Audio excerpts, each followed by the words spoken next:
in the maelstrom that is to come. That is Brian Kohberger's defense attorney, Jay Logstrom, describing this case, the Idaho 4 case, as a maelstrom. But what is a maelstrom? We're going to be looking ahead at 5 views of this case.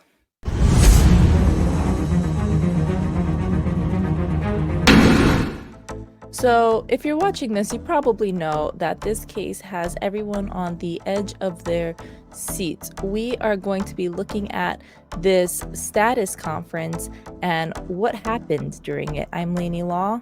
And I'm attorney Andrew Myers.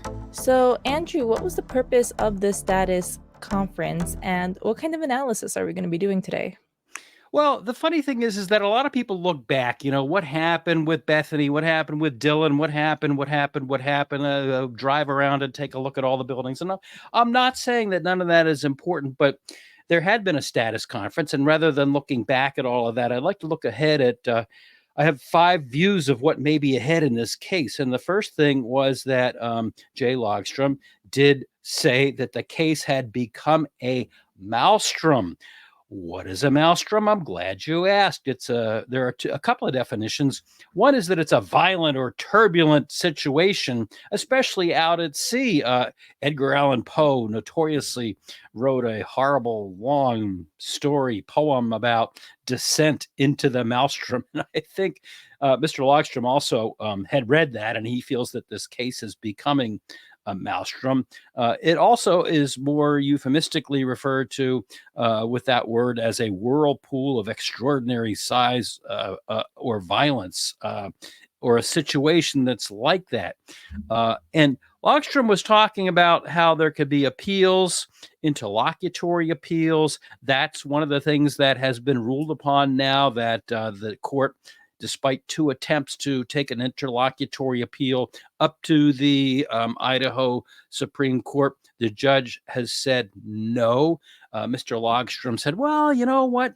Maybe we can still go up there, which is true. It is rare. It is rare that the Idaho Supreme Court would intervene at this stage. It would really have to involve a case of important public policy or an issue which the parties have a good faith difference on. Neither of those is true in this case. So the likelihood of an appeal is unlikely. And also, the judge pointed out, even if you get your appeal to the Supreme Court in Idaho, you know what? That's only going to move things back a year. And then, you know what? You can go for another indictment or a preliminary hearing. So that's going to be kind of a waste of time. And so this is kind of an odd situation because Logstrom kind of laid the ball in the court's hands, saying that, you know what, with retrials and appeals and all of that, this case could go on for 28 years. Stop, don't say that. I mean, I like, I'm sure YouTube would love it. I think everybody's been enjoying watching Kohberger videos, but I think the victims' families, I think Idaho in general, I think hopefully everybody's ready to move on from this and not drag this out 28 years is what we're all hoping for. If you don't believe me, listen to this. In the maelstrom that is to come, as the state undoubtedly knows, trial won't put an end to this case. This case will go on for 28 years if they do actually achieve a conviction. So that is what he said. And he said to the judge, you know what, we really should have an appeal. And the judge was hearing none of it. So did you notice the new format for the court video here? I kind of like it. I was a little bit worried about what the format would be. I'm a little disappointed that you can't, like, the top left is a bit blurry, so you can't really see that many details, but I like that we can see the judge. I'm not too sure what is going on with Ashley Jennings and Elisa. Oh, yes. Those two, Ashley Jennings, she is on the prosecution team, and apparently she was not able to be in court for this hearing, so she came in by Zoom, as did Elisa Masath. She is on the defense team. She is one of Brian Kohberger's attorneys. And apparently the two of them were unable to be in the court that day, and so they appeared by Zoom. So Mhm. my question is, shouldn't all the attorneys be in court? And in the future, if they're not there, are they going to get their own little boxes? You're a techie. What do you call that? It's not a box, I don't know, screen, their little screen or sections, their call-ins. It's what we do basically. They're on their About the Law podcast right now. and so the thing is that when we get to the actual trial, are some of them going to be in the background in these little boxes, or are they going to add an extra box for the witnesses? The court's already said we don't have a right to see all the witnesses, but I would hope, maybe wrongfully, but I would hope and assume that we will get an additional box for the witness. So will they divide it into 5 or 6 boxes, or will the two attorneys we see on the bottom, will they be in court, so we won't have all of that? So that's one question I have. Mhm. The thing I noticed is that one of the complaints that the attorneys had was they were afraid with those overhead angles from the rear of the courtroom that people were going to be able to read their papers. So this camera angle in the upper left-hand screen is low enough. You can't see their papers, can you? No, yeah, not at all. Like, they got their wish, they got their dream.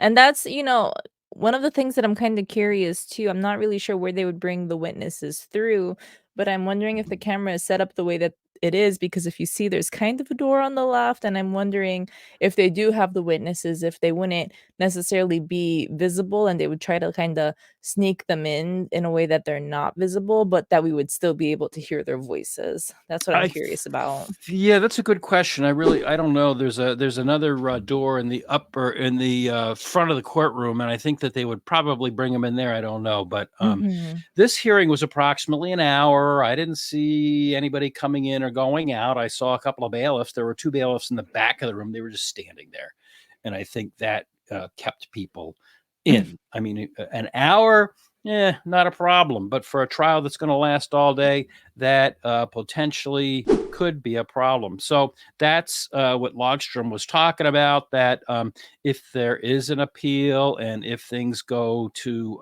post-trial appeals to the Supreme Court in Idaho, it could go 28 years. That would take it to the year 2052. Don't say that. We'll both be old then. Oh my Oh God, my that's gosh. crazy. But people were questioning that. There is a case in Massachusetts that was sent down from the appellate courts 4 times for trial. 4 times. Now that's Massachusetts. And if you doubt me, the citation of the case is Commonwealth versus James Cater. So I don't know if that was the type of a situation that Mr. Logstrom was talking about, or if just, in a death penalty case, yes, an appeal is automatic. And yes, everyone has to mind their P's and Q's.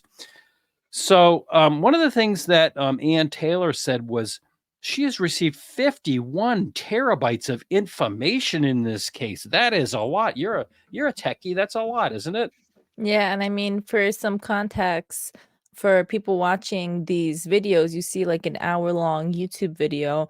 That's only like I've had like, one of my longer videos be like 6 gigs, which is nothing compared to that. A terabyte, I want to say it's 1,000 gigabytes. So you think of like 1 hour-long video being like maybe 6 gigs. Like that says it's like 500 hours of HD video, which is an insane amount of data for a computer. The 250,000 photos, depending on like the quality of photos, I feel like that could even be kind of like a lowball estimate. Like we have nice, high resolution photos right now, but that is a ton of information. I've been Like, taking photos yeah. my whole life. I got my first camera when I was 7 or 8 years old. When I was a little kid, I was just fascinated by cameras. And so I have Mhm. shoeboxes full of cameras, but I have not taken 250,000 photographs in my whole life. I just Exactly. haven't. But that's what Ann Taylor, the lead attorney for Brian Kohberger, said. 1 terabyte equals, she said, 250,000 photos, or 500 hours of HD video, or 6.5 million pages of documents. And she said that would fill 1,300 file cabinets. So, and that's 1 terabyte. And she says she got 51 of those. And so, that's why when the defense was presented with the prosecution's proposal to take this case to trial in June of 2024, she said, no way. That's just not going to happen because I have that volume of stuff to go through. Can you imagine all that? With even 1 terabyte, like, for example, my computer has, like, a terabyte and a half. It has a terabyte and 500 gigs, and it takes me forever to figure out what I need to do to clear up space and all of that. Even just 1 terabyte of information, especially if you're not familiar with every single thing that's on there, especially if it's not organized or anything, that can take 1 terabyte could take multiple days to go through depending on what's on there. If it's like video and you're trying to watch all that video, like I said, 1 hour of video, you're looking at just 6 gigs, which is a fraction of that. You'd be there sitting forever. And there are Forever. people out there saying, "Oh, well, we know everything about this case, and they don't have Brian Kohberger. They don't have him. They don't have any evidence." Well, have they looked at 51 terabytes? I don't think I've looked at 1 terabyte of information in my life, have I? So the next issue, kind of dovetailing into what we were just saying, is that Ann Taylor said, no, there's no way that she could be ready for a trial in June of 2024, as suggested by the prosecutor, because she hasn't received stuff yet. But what she has received is 13,000 photographs, police reports. Wait, what? We haven't seen a police report. As far as I know, there's been no police report released in this case. But she says she has police reports, videos, interviews, which we'll talk about in a minute. And none of that stuff is indexed. So I'd be screaming. yeah. Yeah. I mean, imagine having that volume of information just in little, I don't know, thumbnails or whatever, and you can't, they're not indexed. And That's it's not even crazy. full screen. Yeah, and I think that's something, too, to, like, talk about. I mean, some people who aren't maybe as tech savvy aren't as familiar, but I was sending in some documentation, we're fingers crossing that I get an adoption, but don't be too sad, everybody, if you don't hear that I don't get anything. But when you're submitting information, especially digitally, and this is something, shout out, my teachers have complimented me on, is you gotta really, especially if you're doing a file, label the file, what's a little short description of what it is, and make it readable and manageable. Because if you have, even just 100 videos that are named 123 JPEG, PNG, like, it's gonna be impossible to sort through. You can't really, like, you can have videos and pictures one after the other. It becomes a huge mess. Yeah, I've known attorneys that are just kind of, they're totally disorganized, and they've got papers all over the place. And, my office, I have stuff in files. There might be a mess on my desk, but everything is in files. Some of the files are color coded. And if you ask me to find the XYZ file, I can find it fairly quickly. Now, multiply that if it's all in Digital. electronic digital format. I mean, it's just, what a mess. I can't imagine that. My office went paperless back in 2008. I took a couple of seminars from attorneys who are very knowledgeable about this stuff. And that's the key. That's the key, is just organizing it all, having a system and knowing the system and labeling stuff. When we get the mail every day, we scan it in and shred it. But, you give it some kind of a label, Laney Law letter told us to have a nice day. You Exactly. put law, date, day. And it's, so, a year from now, when I want to figure out, I have no memory of what you said to me, I can find it. But anyhow, so with this volume of stuff, it's just, amazing. It's just amazing. And so let's go back for 1 second. And even though she has that volume of stuff, imagine this, she still has not received a CAST report. And what that is the FBI's cell phone records, who was where and what cell phone was where. And then she said that there is a video that she's received in pieces. And I'm going to refer to my notes because I want to be accurate. The defense attorney, Ann Taylor, says there's a really important video. We have a portion of it, but not all of it. She says the court knows about this because of the 11th request for discovery and our discussion about that. Among the problems, we're still trying to match video with sound. Which is crazy. And she says, this is, we've been talking in the last couple of episodes on this case about how, 11, discovery requests. Yeah, which is crazy. Yeah. Well, this is one of them. And she says there's not even an estimated day where they've received that. So we now have 2 instances that we know of where defense and the state are fighting, the whole, IGG saga, which still isn't resolved. And now the saga of some video, and we don't know. I would imagine that it may be helpful to Brian Kohberger. Why else would his attorney be talking about it so much? I mean, I really don't know. Well, I think that any video that they have, I think that it would be ridiculous just to give them bits and pieces of a video instead of just giving them the whole video. You're going to be giving them how many terabytes of information, and you're going to give them bits and pieces of a video, and they can't even match up the audio to what's being shown is kind of crazy to me. I don't really know how that was able to fly. Yeah, I mean, I don't know. When you have a video, you either have a video or you don't have a video. I don't understand why it's in pieces, but It's like me editing the video to make it like harder for them to understand what's happening. They just hire me. It's like, all right, move the audio, like separate the audio, but then also clip out most things. Makes no sense. Okay, you think that's bad? Listen to this. Court know that there are over 400 potential witnesses in the innocence phase alone. I personally and my team have talked to less than 10%, well, less than 10% of those witnesses. In the mitigation phase, our mitigation expert has been actively working the case. We've all been working alongside our mitigation expert. There are still well over 100 people left to try to contact and try to interview. Is that shocking? 400 witnesses in the guilt or innocence phase, and then another, she didn't say necessarily witnesses that would go on the stand, but maybe 100 people they have to talk to if he's convicted, and then there is a sentencing phase. That is crazy. I don't even know where to begin with that. I really don't. I don't either. Like with all the information, all the people talking, it is a lot of stuff to go through. And honestly, it does make sense that when, death penalty is on the table, that there is all this information, and it's good that, you want to have all your ducks crossed in a row. And, I think this is a good, unfortunately, like how we talk about 28 years, this is a kind of an example of things that could lead up to that problem. It's like we're seeing all of these issues arise before the trial has even begun. It feels like it's going to be messy.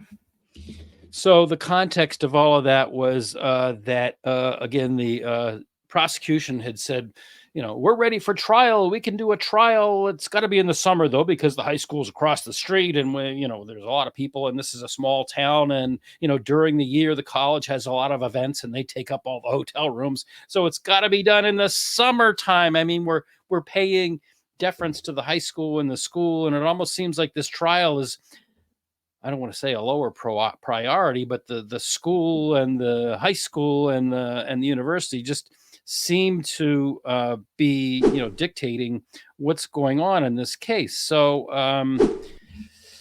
the next issue we have is, with all of that in mind, here's what the court has to balance. There you see Judge. He was paying very close attention to these arguments. I've actually, rarely, but I've been before judges that, you wonder, are they really paying attention? But this guy was. And the issue that he needs to pay attention to is, even though Brian Kohberger has, in fact, waived his right technically to a speedy trial, the rights of the defendant just sitting there in jail are important still. In Idaho, there is a unique constitutional provision that gives the victims and the family of the victims, I should say, right to a timely trial. Ann Taylor, as I pointed out before, had said that if she is forced to try this case too soon in the summer of 2024, she would be an ineffective counsel. That's a buzzword. What does that mean? What that means is that if the defense attorney is forced to try the case too quickly, their counsel to the defendant would be ineffective. Now, when defendants come in second or lose or found guilty in a trial, they'll spin around and turn on their attorney like a dime. And every attorney who does any defense knows that, and they'll claim ineffective assistance of counsel, and that is a grounds for appeal, whether it's correct or not. A lot of times attorneys invoke a certain strategy that, looking back now, the inmate says, well, that was incorrect. So that's an issue that the judge needs to take a look at. And then there's another issue. At first, the state said they were ready, and then the state said, well, maybe we're not ready. And why do I say that? I say that because the prosecutor, William Thompson, as you know, had filed that memo saying that he wanted the court to have this status conference so that he could have the trial in the summer. But then, after listening to everything that Ann Taylor said, he kind of backed away from that. Let's listen. Filed our motion asking for scheduling order and trial date, which was a little bit over a month ago. We proposed the summer of this year. And at this time right now, we believe that we could be prepared for trial summer of this year. Ms. Taylor is not understating the amount of work that's involved in this case, Judge. I think that's fair to say, and there's more information that continues to be developed. You know, it's kind of like you ask one question, you get an answer, and that leads you to another question. I know that Ms. Taylor and her co-counsel and investigators are encountering that. We are trying to provide things as quickly as we can, and she's right. There are delays in with the multiple agencies getting everything together. And so, is the state ready to go in this summer, or is the state not ready to go in this summer? That was an open question. It almost seemed like, I don't know, I hate to say this, but was the prosecutor setting the defense up to say, you hurry up, we'll hold back on all this stuff, but you hurry up? I mean, I don't know. Am I wrong? I think the whole argument about the ineffective counsel is really appropriate here because, like, we talked about how much information is on the table. I do think that, knowing that that's something that could arise, I think it makes sense that to acknowledge what a grandiose task they have at hand. I can't even begin to fathom this. If I were either team, I just want this done with. So I understand the fact that they want it to be in summer. They want it to be in summer. Oh, but this is a lot of information backing down. I can't even begin to comprehend the amount of work that would go into something like this. I don't even want to, like, if you put a terabyte of information for me and said go through it and figure it out, I'd be losing my mind, even just for 1 terabyte. Well, what about 51 terabytes? And so you would hope, first of all, what can possibly be in 51 terabytes? You'd have to think, a lot of it must be video and photographs and, LiDAR representations. I guess that would chew up a lot of terabytes if you had, these visual representations of the interior of the place. If you had high definition videos, I can't really even imagine, what would be constituting the 51 terabytes of information. But I mean, there are people out there that say, let's just get this over with. But A, it's a capital case. And B, what that means is that the state of Idaho is potentially talking about putting Mr. Kohberger, if he's found guilty, in front of a firing squad. So, to those people that say, let's just hurry and get it over with, Jay There's Logston no said shot, yeah. 28 years. 28 years. So I don't know about If that. he is found guilty, with firing squad on the table, I think that to say like 28 years, obviously nobody wants that. But with that on the table, I think anybody's going to do whatever they can to fight that for as long as it takes, if anything were to come out like that. I would agree. So, number one, view ahead. Again, we're trying to look ahead to this case, not look back. There's so many people that are looking back. Did Dylan say this? Did Bethany say that? Did Kohberger go down this street or that street? Or did he have a 2011 or a 2015? I want to look ahead in this case from a legal view. And the problem with we've had 11 discovery requests. Is that enough? Well, Enough. It's like it's too many. I mean, I don't know how this usually works, but I feel like, the 3 is kind of pushing it for me. Like why is it like Well, this? to kind of wrap up the whole thing on discovery, what's going to happen going forward? One of the problems that the defense attorney had said and that the prosecution agreed with is that there are multiple law enforcement agencies with all of this information. And so the state prosecutors may not necessarily have access to all the information. Now, that's a problem. I see it as a problem, not just logistically, because they are saying that they don't have access to all the information, but why not? Why isn't there? I mean, we have Zoom these days. We don't have to get on an airplane and go someplace. We have Zoom. Why can't these agencies sit down and say, all right, date, time, Zoom, we're going to have a conference. Here's what we need to get this case moving. I don't know why they don't have that because, again, Ann Taylor has said that there's a really important video. She only received pieces of it. The court is aware of it through the 11th discovery request. There's not even an estimated date for receipt of it. And there are also expert reports that the defense attorney says that she does not have. She has a couple, but what a defense attorney needs to do is once they get the prosecution report, they need to read it. They need to understand it. And in order not to be sandbagged at trial, they need to figure out, okay, do we understand this thoroughly? Do we know how to cross-examine this effectively? And are we going to get an expert? And so she needs time. If she doesn't even have all of their expert reports, she doesn't have time to analyze and then go get their experts. So that's one of the things they were pushing the judge for going forward. Maybe we do need deadlines. Maybe we need deadlines in order to keep this from just being an open-ended mess. And the final thing that needs to come in apparently has not been received, and that is the FBI's cell information. It's called a CAST report, and that was really instrumental in the Alex Murdaugh trial, which is rearing its ugly head again. But so there's a lot of stuff that they don't have. The judge was paying a lot of attention to all of this, I have to say.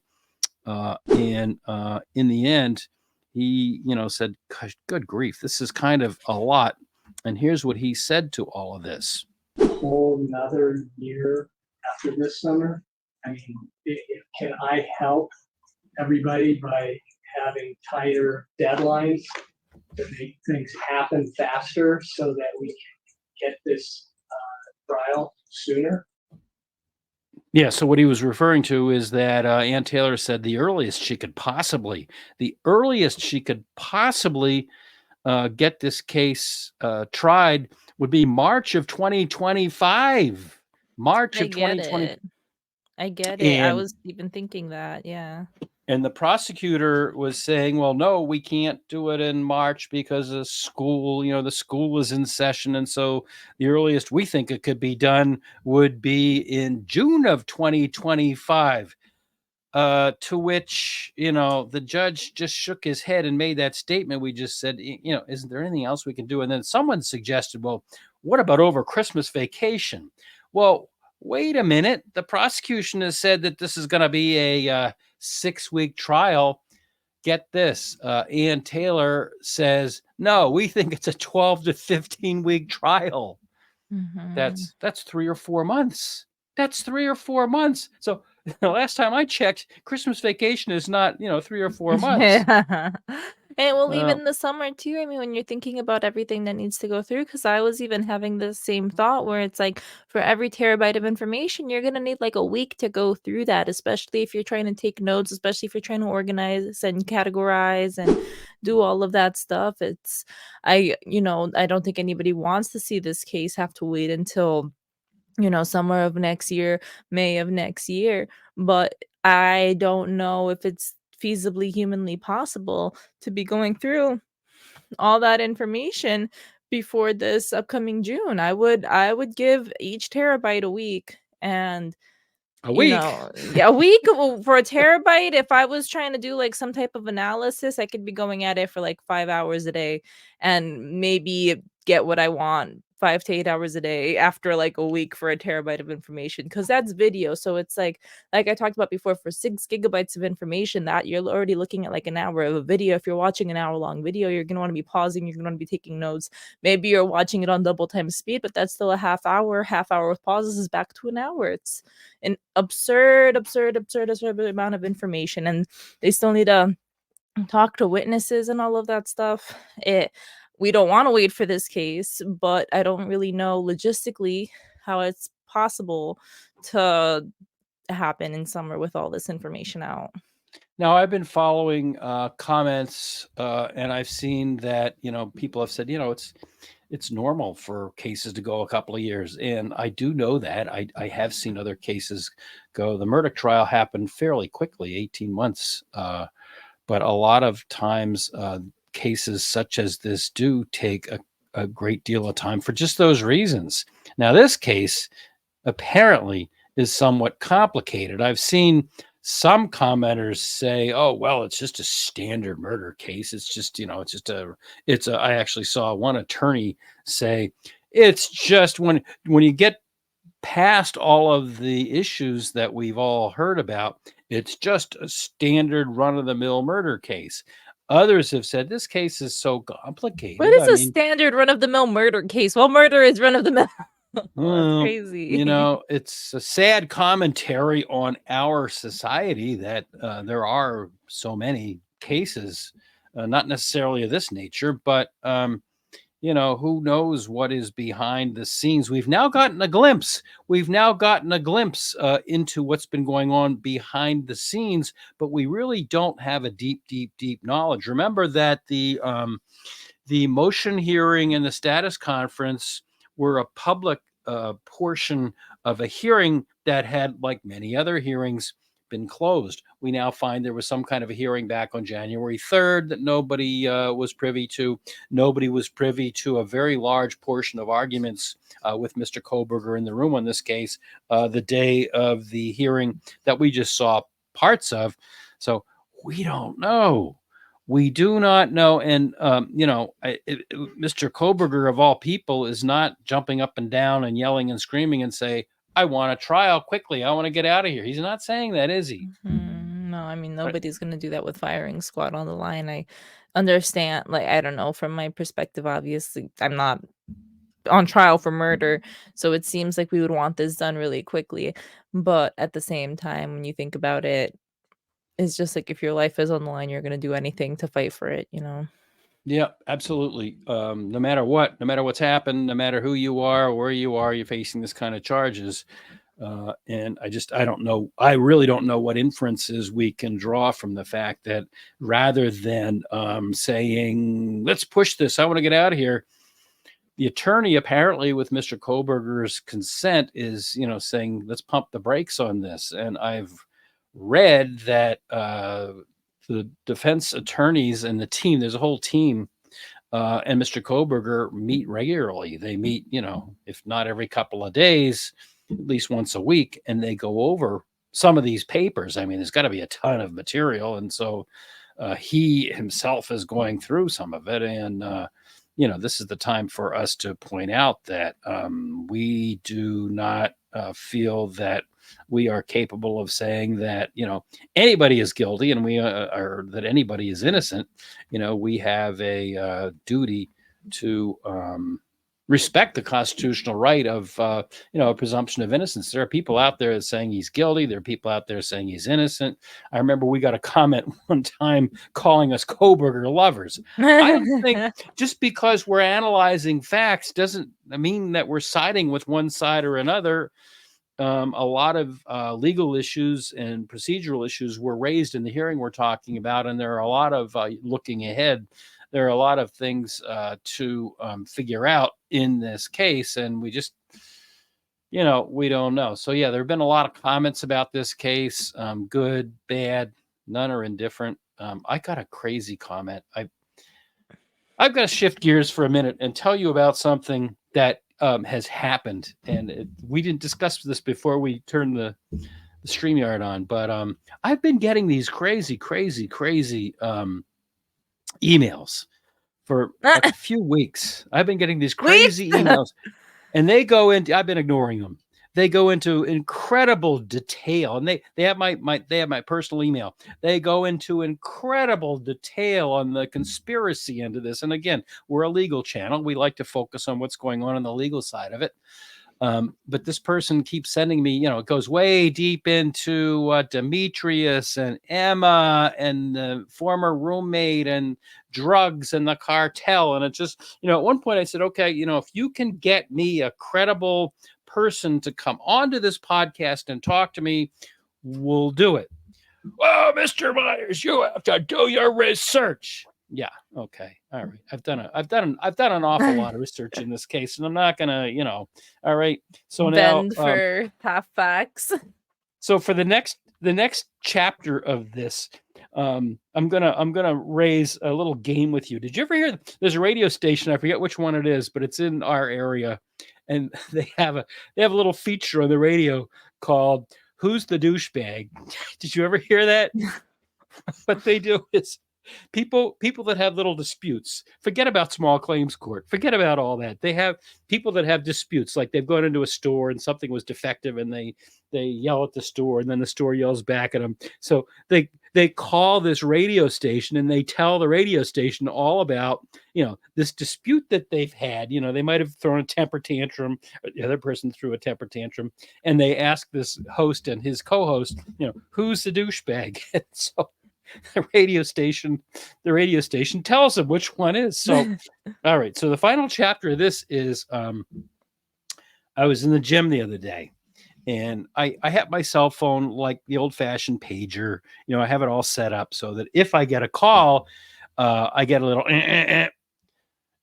so I'm in the gym, I'm working out, I'm doing the leg press machine, so I'm trying to work out, and then I did some other stuff in the gym. It doesn't make any difference. So all of a sudden, my phone's going, So it goes, both when the call comes in, but also if the person leaves a voicemail telling me. So it goes, twice. So I'm trying to work out, and I'm trying to ignore all this because I figure, I don't think it's really that important. But as soon as this was the end of my workout. When I'm done, I'll call them. So I got 6 of these calls. So I got 12. Oh my God. I'm trying to work out. 12. So I'm a lot of done. voicemail. 12. Oh, I could show you. And the person called and left really long, detailed, this and that, and the cartels and Demetrius. About the case. Oh my God. You want me to show? I could show you. But anyhow, all right. So I go out to my car. I'm thinking, oh my gosh, maybe this is something really urgent. Maybe, something's happening. So I go out to my car.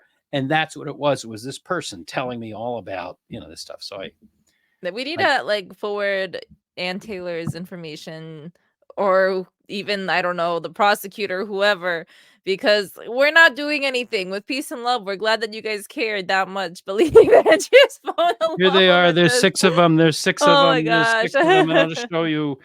I'll just show you one of them. Oh, okay, so the transcription's not working anymore. I guess the transcription only works for a little bit. But anyhow, so I had all these big long. So I picked up the phone and I called the person. I said, "Did you just call me 6 times and leave 6 lengthy voice?" "Yes, I did. Yes, I did." I said, "What was the point of that?" She said, "Well, I just want to get this information to you." I said, "You're crazy." And then she sent me one last email and said, "You're rude." So who's the bad one? Who's the bad one? Her or me? You don't have to answer, but I'm just wondering, I mean, it's hard. I don't really, I'd be losing my mind if, I love you guys, everybody who's watching up to this point, but please, never get my phone number. Never call me if you have your phone. You have my phone number. I'm not probably gonna answer. I'm not an attorney. I don't need a guy to be answering my phone all the time. But another thing too is just it doesn't, even if you're trying to persuade us to believe one way or the other, I think something important to remember is that this is a law analysis type of podcast where even if we're saying things, that work in his defense, even if we're saying things that work towards his guilt, we're just discussing it as a court case would be discussed, we don't have any impact in this. Nothing you say, like, I love Right. hearing your stories in the comments, but no information is going to impact us to the point where we're going to, be flying out to Idaho, defending anybody or prosecuting Right. anybody. So, while we like the comments, please keep it chill, keep it Yeah, light, keep it exactly. Yeah. respectful. I have exactly. There's one podcaster out there. Her name is Christine, and she starts every podcast by saying, "Be polite, be respectful. We all have different opinions, and that's what this is all about. I welcome your opinions, but let's be polite and respectful." I actually do read the comments, and I've actually gotten some ideas from the commenters, and I will do a little bit. I will do a little bit of homework, but for me to go out to Idaho with ABC, NBC, With CBS your type of, files, with your yeah, 51 terabytes of yeah. emails and voicemail. This is a podcast. We don't have the resources that, say, Court TV. When Court TV does, or when Dateline goes out and they do a big, huge production, that's great. I don't know if anybody's actually seen the stuff that they do, but they have a truck, they have a van full of lights and cameras and boom microphones and tracks they put the camera on so they can have, different camera angles. I mean, I used to be in that business, so I know, but I mean, these people, and not only that, they have a whole huge staff of researchers and paralegals and stuff like that. Not paralegals, 50 but unpaid interns. the interns. Yeah, Joke, they have. but don't come for So, us. this isn't, we're here to give our comment. We're not a breaking news channel. I mean, certain things have happened in this and other cases, and they're breaking news. This isn't a breaking news. We hope that we can give people our view. You add a lot to this. I add a lot. I'd like to think I add a lot to this, You had but that's you we, had more than me. we're an opinion and commentary podcast, and so no, we're not gonna. So I don't know if our commenters want to say who's the douchebag, go right ahead. No, you can leave us 3 comments. You can leave us 10 comments on the video. Any comments you want to leave on the video, even because I've seen some people, they'll write a comment and then they'll keep watching the video. So then they write another comment. We don't care about that. If you when you're on your I was gonna say third email, maybe second is pushing it to Andrew. Okay, you can send Andrew emails if they're not telling him to go do all this millions of research on these things that have no evidence. But I'm sure Six, he can't six. offer you legal counsel or anything like that No. unless if you're in Massachusetts, New Hampshire, and you have legal questions and you might want to find him and have him represent you. That's a different thing than going and hunting him down, emailing him, calling him, leaving 6 voicemails about the Idaho Fort case. We can't do anything about it. As much as you want us to, I know you guys always say great things and that we got to be on the team. We cannot be on the team. And don't you think that if these things were worth investigating, don't you think that the state of Idaho would investigate it? And don't you think that Ann Taylor would be investigating it? I mean, don't you think that they would?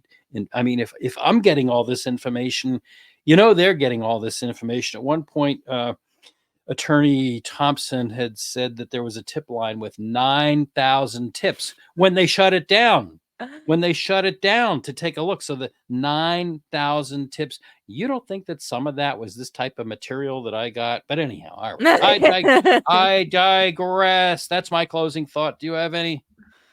No, I mean, I teased a little bit about the phone calls, but we do really appreciate all the information, and even the phone calls and the emails I know is done with good intentions. We know you're not bad people. We know that uh you guys are enjoying the content, and that you guys ultimately want to see justice, and you guys like seeing us make videos. It's just hard because Andrew typically won't, because there's a lot of videos that we've talked about, and a lot of those rabbit holes, conspiracy theories that we've brought up, but Andrew doesn't like making videos on things that we don't really have more solid evidence for. We did one video talking a little bit about the Emma whatever drama on that house, but we try not to dig too deep into it because we don't want people kind of taking our word as fact on something that's just like a theory, because that's kind of how you get all these, spirals. And some other YouTubers will, comment and address that it's a theory, but you never really know like what somebody's going to take and going to run and then email our co-worker YouTubers. I don't know if I should say co-workers, but our peers on YouTube, and trying to get other people to go down rabbit holes. So we respect you guys. I'm like fixing my chair right now, but No, we thank love you. you guys. put We it, respect you. But you put it very well. Thank Yeah. you. You summarized it really well. We will, in fact, look at the facts. We will, in fact, look at the law. We do go down a few rabbit holes here and there. We have in the past, but in any event, thank you. I hope that you will like and subscribe and give us any ideas you have for future content down in the comments. So have a great one.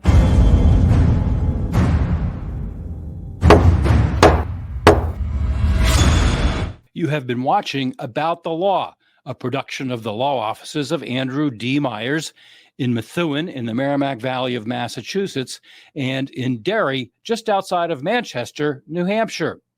Remember to click the like and subscribe buttons down below. And if you enjoyed this video, be sure to share it with your friends and others.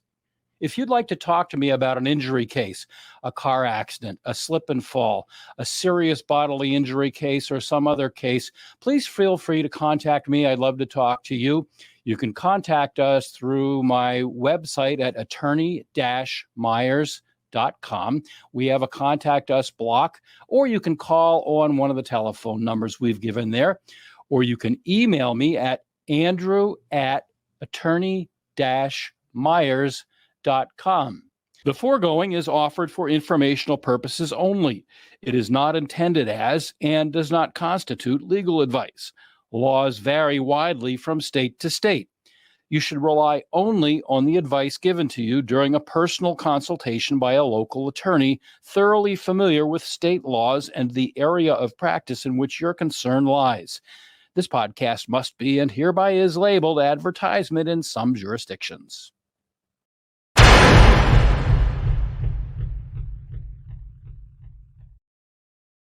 Look at that. Lily slept through the entire podcast and she's still sleeping. Oh, the girl. You see, you're making me jealous now. And that's that. And that's that. No tunnels and no phone calls. Tunnels. There are tunnels. No tunnels. Tunnels.